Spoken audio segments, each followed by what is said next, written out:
Farinatas are Italian flatbreads, and they're traditionally made with garbanzo flour, also known as chickpea flour, and a lot of olive oil. This thicker, more nutritious version adds silken tofu, turning it into basically an egg-free, gluten-free, vegan frittata batter. This recipe is packed with cancer-protective veggies, sweet potato, and kale. Just like an egg frittata, this is a great way to use up veggie leftovers you may have in the fridge. Okay, so we're going to need a hot pan to make this. So I'm going to take this cast iron skillet and put in about a tablespoon of olive oil. Now I'm going to place it in the middle shelf of the oven while we preheat it to 375. Now it's time for the batter. This is the silken tofu. We're going to put in the olive oil, which is about 3 tablespoons, and about half the water. Now in goes the blender, and we're just going to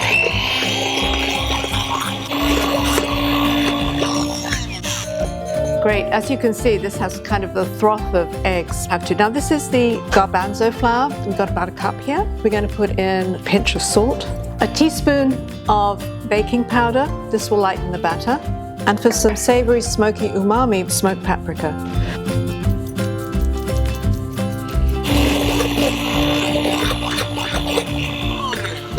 Scrape this down the sides. Now this is going to be quite thick. I'm going to start adding more water to it to bring it to the consistency of heavy cream. Always do it a little at a time. Right, that's ready. So I'm going to put it in the fridge to rest for a little minute. Okay, so here's my kale. I just love kale. It's a real super green. It's a member of the cancer-fighting brassica family. It's got vitamin C, vitamin K. It's got calcium. So here we have sweet potato. Sweet potato is a fantastic veggie. It's loaded with vitamin A, beta-carotene, and better yet, it is so delicious. What I'm going to do is put in the sweet potatoes, mix it all in, and the greens. One of the great things about this particular combo is that when you cut into this Farinata, the colors are gorgeous. Our batter's perfect now, so I'm going to get the pan out of the oven. See how it sizzles?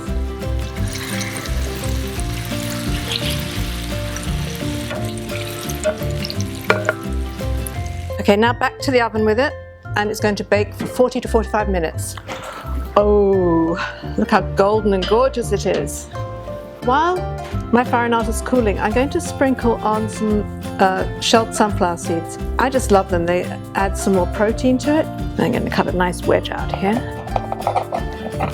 I'm really excited now to eat this because I've been waiting for it all morning. Let's go for it. It's Farinata. I could eat this all day. I am. Look at me.